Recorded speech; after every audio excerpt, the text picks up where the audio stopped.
All right, shalom, shalom.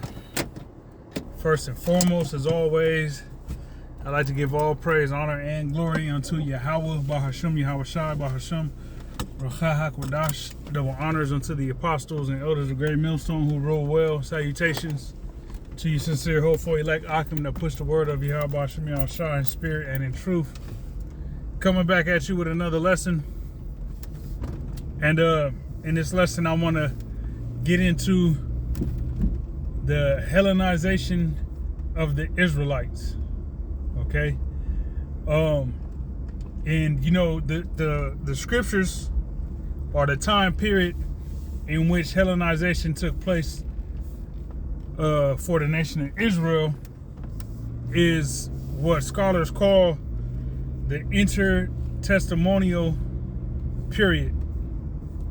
If I'm not mistaken, the intertestamental period or intertestament period, something along those lines. Pretty much meaning between the Old Testament, you know, from Genesis to Malachi.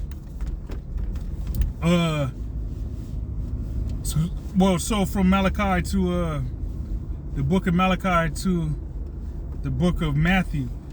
So in between that time period is what Esau calls, his scholars call the intertestamental period. And that is pretty much the bringing on of Greek fashion, Greek culture to the nation of Israel. Okay? That's when the nation of Israel got introduced to, you know, Hellenization, the Greek way of life, which that only pretty much transformed into the Roman way of life, because Greek you had in the land of Israel when the Maccabees all right, started with Mattathias, you know, down to John Hyrcanus to which John Hyrcanus was the son of Mattathias, the priest, you know, of the tribe of Levi. You know, when Judas Maccabees died in battle, I believe it was his brother Jonathan that took over, and then Jonathan ended up dying, and then it went to Simon. All right, the brother Simon. And there might be one I'm forgetting, but I know Mattathias, Judas, Jonathan, Simon, and then I believe John. It was John that came after Simon that you know, ruled pretty much as kings and priests. You know, and the scriptures do say that the nation of Israel is going to be a nation of kings and priests, the Israelite men. So when you look at the office that the Maccabees line officiated and how they had to lay down law, literally they had to lay down law and put their foot down, defending, you know, Israel, Judea against, you know, Hellenistic oppression, you know, the oppression of the heathen, all right, in particular Esau, Edom, all right. Now, Jerusalem, you know, Judea was pretty much being governed by or occupied by, you know, various Edomites. You know, at times it'd be the Seleucid line up there in Syria, okay, and sometimes it'd be the Ptolemaic line down in Egypt, all right. But in around 6 BC or 6 AD, excuse me, you had the Romans that pretty much took over, and they set up Pontius Pilate as pretty much an overseer in Judea. All right, because prior to that you had I forget his name, it starts with an A, but he was one of Herod's if I'm not mistaken. He was one of Herod's sons. If I'm not mistaken. And you know, the Jews, all right, the Israelites in the land at the time, you know, complained to the Romans about this individual. So the Romans pretty much banished him to where, you know, he ended up dying. And when they banished him, the Romans, they set up an actual Roman over Judea. And that's where and that person was Pontius Pilate. Okay? But that whole period of time, the intertestamental period, or however you want to phrase it,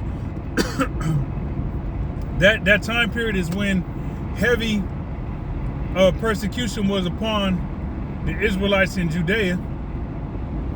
All right, so we as Israelites was catching hell, you know, all across the board. You had Israelites that the Northern Kingdom that came over here to the Americas, but you did have some that was still over in Assyria catching hell. All right, you had you know, sometime later, you had the Jews that got taken down by the Babylonian Empire and was carted off into captivity, catching hell. All right, and then also, you know, you got the Jews, the Israelites, Judah, Benjamin, and Levi, the ones that ended up staying in Jerusalem, you know, in the land of Judea, that was catching hell from, you know, the onslaught of heathens that was, you know, pretty much trying to wipe us out. All right, it tells you that in First Maccabees, all right, that the heathen were pretty much trying to erase us, all right, completely destroy us from out the land of Israel. All right, so that whole time period is when, you know, the Israelites became Hellenized. All right, so this is the book of Second Maccabees. The what chapter is this? Second Maccabees, the 4th chapter. And I'm gonna start here at verse 10. It says, matter of fact, this is verse 9. It says, Jason also offered him an additional 11,250 pounds of silver for the authority to establish a stadium where young men could train to to enroll and people of to enroll the people of Jerusalem as citizens of Antioch. All right. Now Jason was a wicked high priest that used you know, the Satan, all right, Satan's blessing to pretty much get up into the office of high priest. All right, he was no you know, legitimate high priest. He had to bribe his way in there.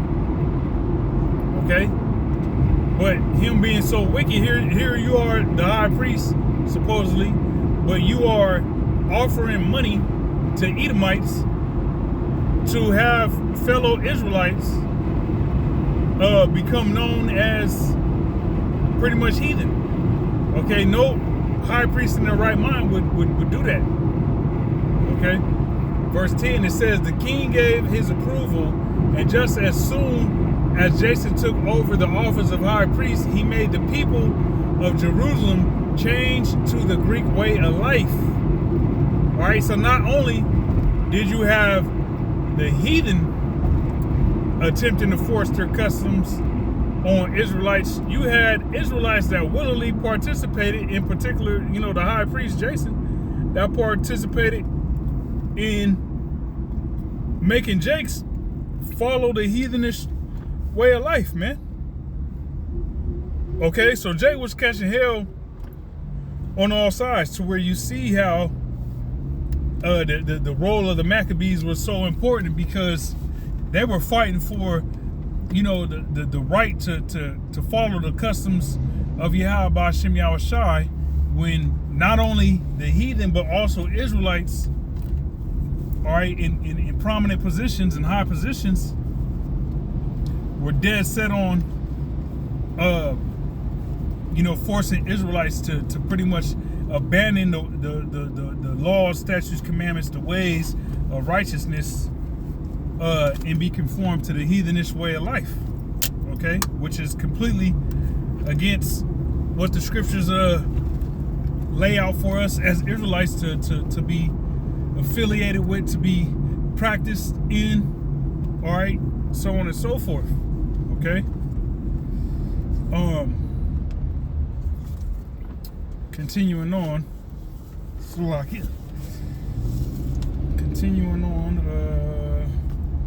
verse 11, it says, he began to abolish the favors that Jason had secured for the Jews from previous Syrian kings. Okay, now this wicked high priest Jason was able to secure certain benefits, from other Syrian kings, being Edomites, all right, that just ruled up in Syria, which is northwest of Jerusalem. All right, John was the father of the Eupolemus, if I'm pronouncing that right, who later went to Rome to make an alliance and to establish ties of friendship. Jason also did away with our Israelite customs and introduced new customs that were contrary to the law. Okay?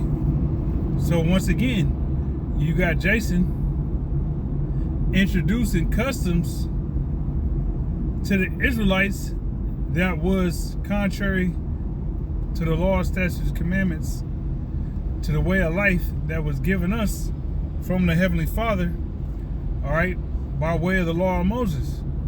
You got the actual high priest at the time that was doing this. Okay? And that's not something that the high priest should be doing, man. All right, forcing the nation of Israel to abolish or to do away and stop living after a godly manner and worship the idols and participate in the wicked left hand satanic days that the heathen hold in high regard. That's not what we are supposed to be doing as Israelites, man.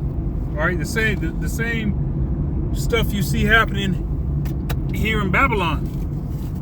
Okay, the things you see happening here in Babylon is 2.0 of what you've seen happening as far as the customs that our people are heavily saturated and defiled with. In particular the the holidays, so-called Christmas, Thanksgiving, Halloween, celebrating birthdays, okay, Mother's Day, Valentine's Day. That's all heathenistic practices that we are expressly commanded not to partake in. Okay?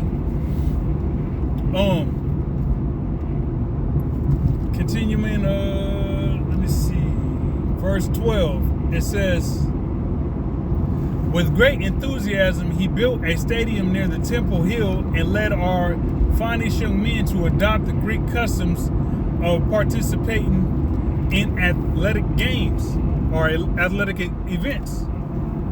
All right? So prior to this, you didn't have Israelites participating in athletic events. As far as Jake that was in Judea. Now maybe in other regions where Israelites were sojourning or wherever they were from outside of Judea, I would imagine you had Israelites that were participating in those Greek customs, being that they was Hellenized. Okay, but as far as Jake, that was in the Israelites in Judea, that wasn't something that they were accustomed to. All right, participating in Greek games. All right, that wasn't something that our people participated in. But once that heavy onslaught of Hellenization was really being forced and pushed, you know, you had that happening, okay? And you had the high priest, the wicked high priest, Jason, that was allowing that was forcing that was pushing that, man. Okay? And what do you have? It's the same thing today. Whenever you watch the Olympics every 4 years, or you know, it ain't nothing but Jake's participating in those games. When you look at all the sports that's on TV, from soccer to damn basketball, all right, gymnastics, you know, football, all right, baseball, all that. It ain't nothing but a bunch of Israelites participating in Greek customs, okay, which is not lawful. At the end of the day, when you boil it down, it's not lawful to be doing all that. Right now, we are in hell, so on and so forth. But in the kingdom of heaven, you ain't gonna have, you know, the daughters of Israel on a track team with spandex on, showing they whole body, every curve they got. They showing it, all the creases and crevices, and the breasts and the buttocks, and you ain't gonna have Israelite women, you know, doing high jump and long jump and playing basketball, trying to dunk on. They gonna be away from the public eye as they should be. Okay. Verse 13, it says, because of the unrivaled wickedness of Jason, that ungodly and illegitimate high priest, the craze for the Greek way of life and for foreign customs reached such a point that even the priests lost all interest in their sacred duties. They lost interest in the temple services and neglected the sacrifices. Just as soon as the signal was given, they would rush off to take part in the games that were forbidden by our law. So you had these wicked ass niggas that was supposed to be serving the Heavenly Father that was so goddamn demonic that as soon as pretty much, you know, the end of their work shift came, they wanted to go fucking go watch basketball or whatever sport, you know, Olympic games or Greek customs games that was going on at the time. It reminded me of you know, just growing up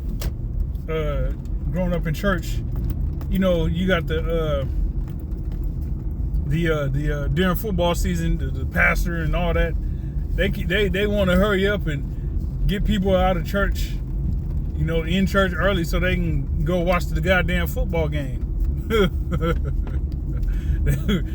Hey, let church out early, fucking in the service early, so the pastor and the rest of the deacons can go fucking crack some beers open and go watch the fucking funky ass football game, man. All right, this is nothing more than the Greek way of life 2.0 just here in America. Okay. Verse 15, it says, they did not care about anything their ancestors had valued. They prize only Greek honors. Okay. And it's the same thing today, man. You try to let our people know, hey, we're a royal people. You know, we got certain customs that are different from the heathen.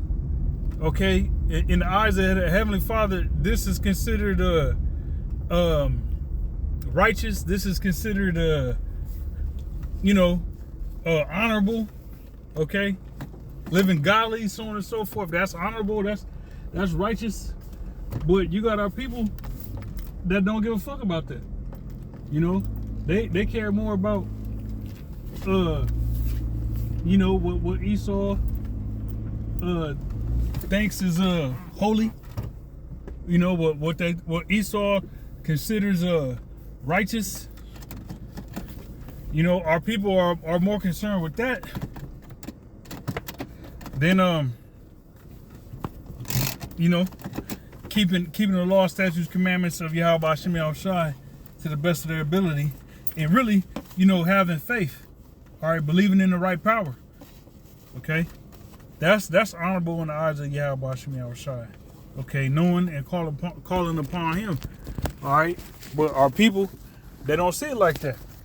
And it was the same way in the ancient world, man. And you got a lot of Israelites in prominent positions here in Babylon that as well hold fast to Greek honors. It's more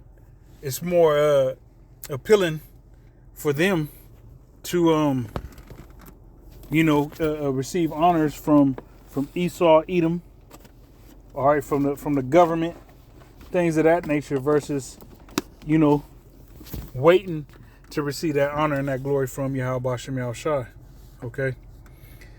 It says, verse 16, it says, and this turned out to be the source of all their troubles, for the very people whose ways they admired and whose customs they tried to imitate became their enemies and oppressed them.